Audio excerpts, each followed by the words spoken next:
All right, gang. 2 speeches down, 2 to go.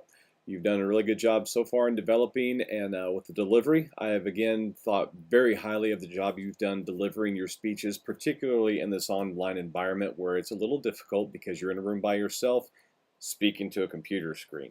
So keep that good work up. Continue working on speaking extemporaneously, of making sure you maintain eye contact. One thing in delivery that I am noticing a lot is you start getting a little bit nervous and getting a little nervous energy, and so we'll start swaying back and forth and back and forth. You don't want to do that. Make sure you stand firm. Make sure you stand tall. Have a strong posture. That doesn't mean you stand very rigidly, but it means that you stand in one place and you're not weaving back and forth. Your hand gestures have been very nice because they're not just the little flippers like we talked about. You're not giving us 1 point, then the second point. You're giving us the first point, and then the second. So you're having big gestures, and that's a good thing.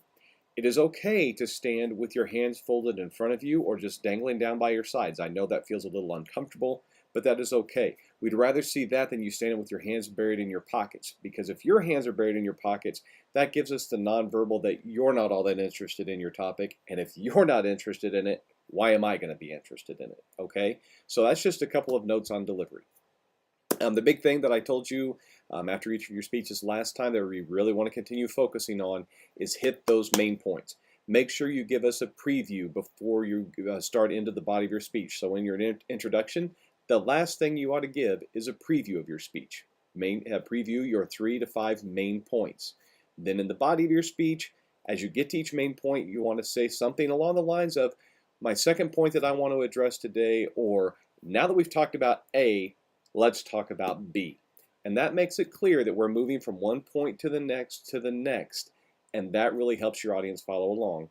And then again, once we get to the conclusion, give a summary. So today we talked about A, B, and C. So first today I told you about this. Then we got into the second point.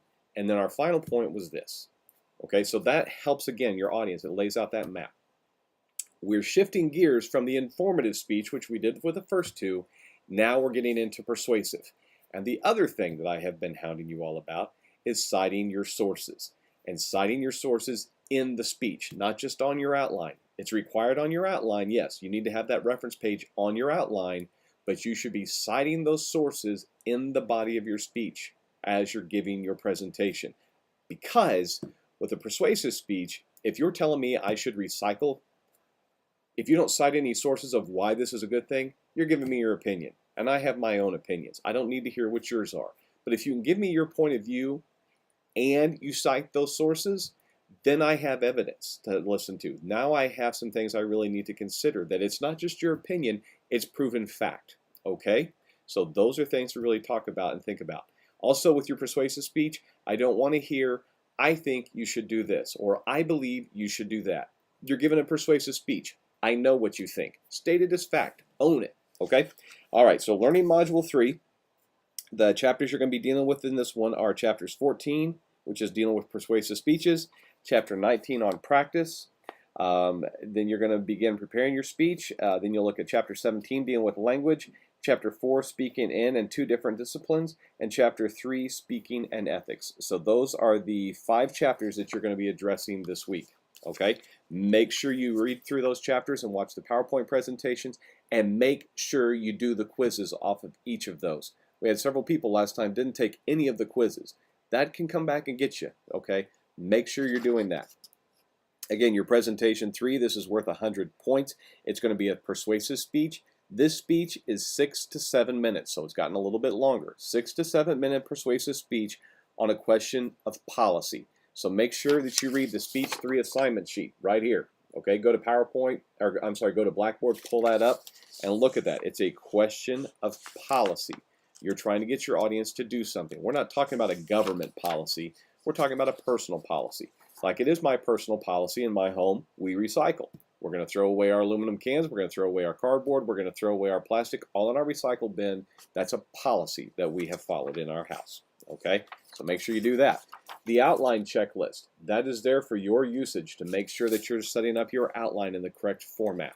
Okay, so take a look at that. And then finally, the delivery and speaking outline that you have right here. That is for presentations 2 through 4. So yes, it's continuing with this one as well. Notice there are 3 main points on there. That's a minimum. You need to give us at least 3. Keep in mind that your statement of purpose on here, under introduction, A is your attention getter, which you all did a pretty nice job of. B is introduce and state clearly the purpose. You need to make it very clear. My purpose today is to persuade you to take on X, whatever that's going to be. Okay? All right, so those are some things to think about. Continue working on those main points. Continue working on your delivery, being strong and making good hand gestures. Make sure that you continue to cite those sources in your speeches, okay? And then to get into the chapters, to do those quizzes. There is one learning assignment for you this week. And folks, the last time I only had like 4 students do the learning assignment. That's not acceptable. I need learning assignments from everybody. This learning assignment for this one is a PowerPoint presentation, because you will all develop a PowerPoint presentation and share it during your speech. And I'll get instructions to you at a later date on how to do that. But your learning assignment for this one is to do that PowerPoint presentation following the instructions in your book. There's a nice do's and don'ts list on page 169 of your textbook. That is due by 5 p.m. Wednesday, April 17th, because the first due on there is to practice with your PowerPoint presentation. So if you get it done by Wednesday the 17th, that's going to give you 4 or 5 days to practice with it. All right. Speech number 3 will be April 22nd and 23rd. 22nd will be at 10:30 and noon. Tuesday the 23rd will be at 12:30 and 7 p.m. Get me those speaking dates. Let me know when you're going to be able to do that. All right. If you have any questions, get in touch with me. In the meantime, happy preparation.